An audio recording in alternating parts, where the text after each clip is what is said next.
Hello, I'm Bella, 31 years old. I stay at home to manage our household. My husband, Jerry, who is 4 years older, and I have been living with his parents, Henry and Marilyn, for the past 3 years. Both Henry and Marilyn are in their 60s and in good health. Marilyn, Jerry's mother, is particularly sociable and has an active social life. Since moving in, I've noticed that Marilyn rarely helps with household chores. Despite not working outside the home, she was previously a stay-at-home mom, but now she leaves most of the housework to me. Occasionally, Marilyn encourages me to take some time for myself, but if everything isn't spotless when she returns, she's quick to criticize. I've tried talking to her about it, explaining that I might not finish all the chores before she heads out, but she dismisses my concerns. She often tells me that managing a busy home is normal, claiming my generation just doesn't handle it as well as hers did. Marilyn frequently praises Jerry, who has a prominent job, and often compares us, pointing out that he works hard while I, in her view, don't measure up. Jerry's reaction doesn't help. During meals, when Marilyn complains about my efforts, he simply says, "Oh, really?" without offering any support. Initially, I admired Jerry's maturity, but now I feel like I've become little more than the household manager, even when I'm working late into the night.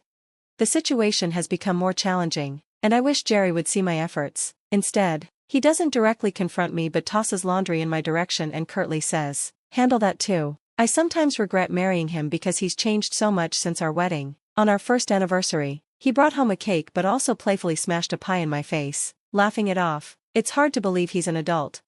One positive presence is my father-in-law, Henry. He's calm and checks if I need help with anything, providing the only kindness I experience in this household. Since leaving my job to marry Jerry, Henry has been someone I confide in, and I see him almost like a father. But with Henry working during the day, I often find myself alone with Marilyn. She sometimes accuses me of flirting with Henry, citing Jerry's neglect as the reason. These accusations come when Henry isn't around, and when I try to defend myself, she mocks me, making hurtful comments.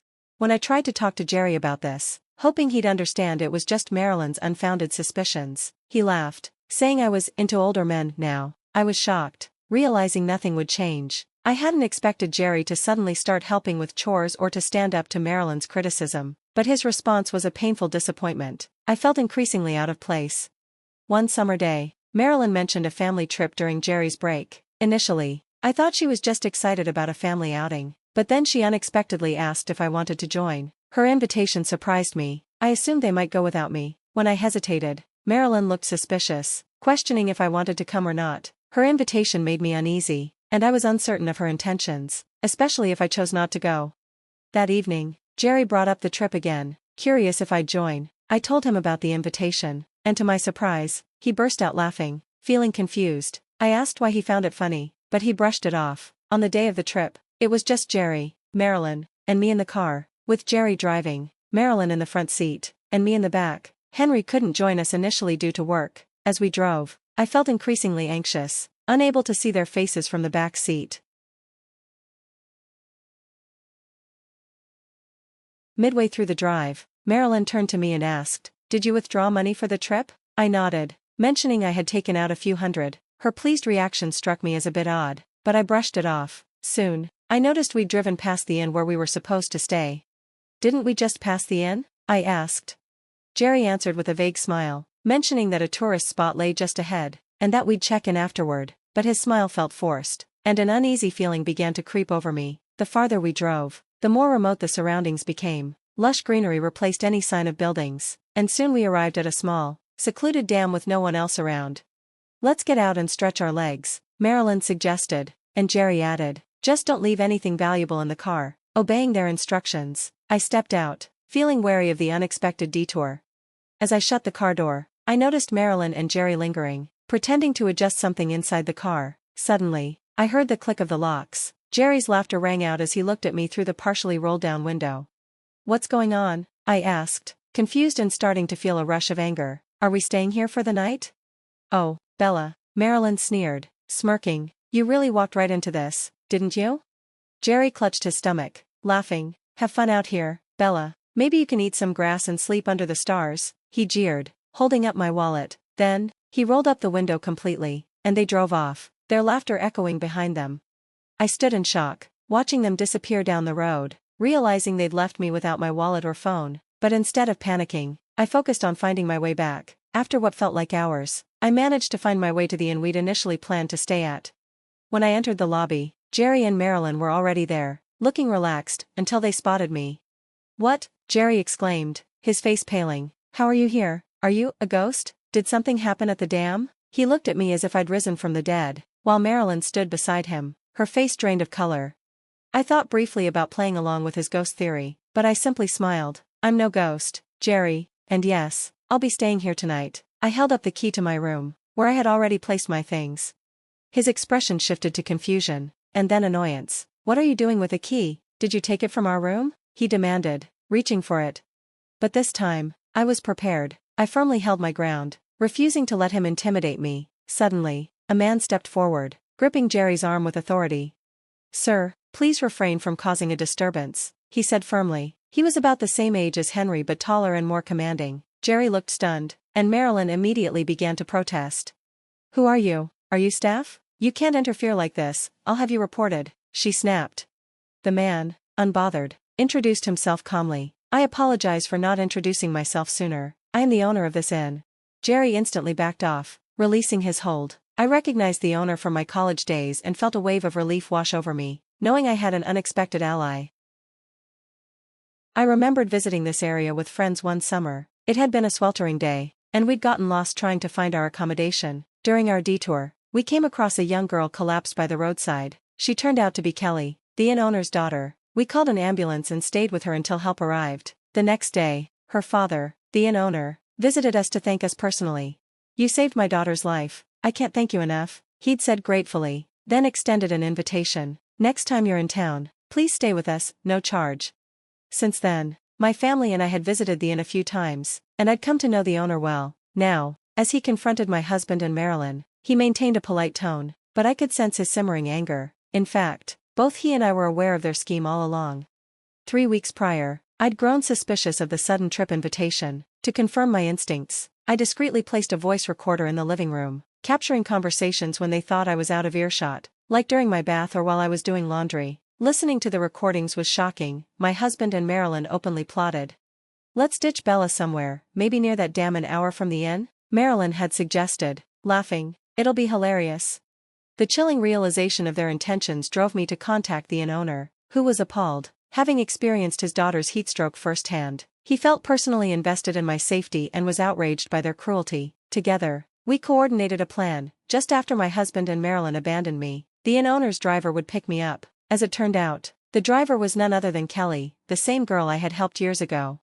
"I finally got my license. Let's go for a drive," she said with a bright smile. Though surprised, I felt reassured as we headed back to the inn, stopping for local ice cream and laughing together. Even though I knew I'd be rescued, the ordeal had left me anxious, but Kelly navigated confidently, and we arrived well before my husband and Marilyn. Back at the inn, the owner addressed Marilyn directly. "You mentioned something about suing us, ma'am," he said with an icy edge. "Yes, I did. How dare you accuse us?" Marilyn snapped defiantly. The owner's voice hardened. "I'm sorry, but you're not our guests," he said coolly. "What? This is outrageous," Marilyn and my husband shouted, fuming. "Your reservations have been cancelled," the owner replied firmly. My husband's face twisted in anger. "Who do you think you are?" he sneered, but the owner remained calm.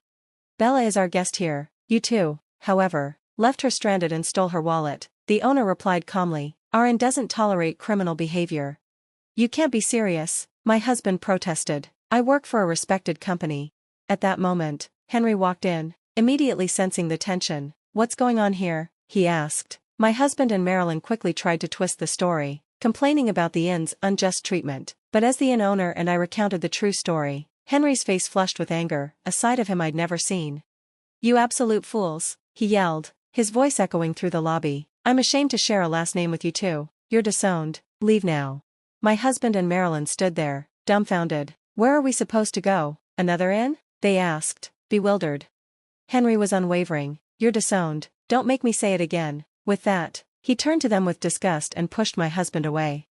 Just then, the police arrived. As my husband and Marilyn's faces drained of color, I recounted the entire plot, playing the recorded conversation for the officers. My husband and Marilyn began to cry, but Henry silenced them with a sharp, cutting tone. "Quiet down, you're disturbing the inn," Henry commanded. He turned to the officer. "Please, take them away." "It was just a prank," my husband stammered, trying to justify his actions, but the officer's expression hardened. A prank? Do you even realize how reckless that was? You put someone's life at risk, your own wife's. The officer admonished them, though they weren't taken into custody. Their faces were pale, shaken by the consequences. This isn't over, the officer warned. Bella's decision will influence your future, keep that in mind. With that, they were escorted out, clearly rattled by the experience. Henry lingered, his face showing deep remorse. I'm so sorry, Bella. I should have noticed sooner. I had no idea about the burden you were carrying. He turned to the inn owner, extending his apologies for the trouble his family had caused. As it turned out, the inn owner was a client of Henry's company. Unaware of this connection, my husband had previously boasted about his job, only adding to his humiliation. Grateful I had foreseen their plan and acted accordingly, I realized that things could have been far worse had I not trusted my instincts. When we returned from the inn, I initiated a divorce and sought a settlement. I hoped this experience would teach my husband and Marilyn to consider the consequences of their actions. In a surprising turn, Henry also divorced Marilyn and severed ties with my husband, insisting he move out. At work, my husband's problematic behavior had been an issue for some time, and he was soon encouraged to resign. His harsh treatment of colleagues had not gone unnoticed, and his career was now a casualty of his own actions. Marilyn, now without a home, turned to her relatives for support, though there were concerns about her spending habits. As she was still in good health, her family suggested she find a part-time job to support herself, wary of her potential impact on their finances.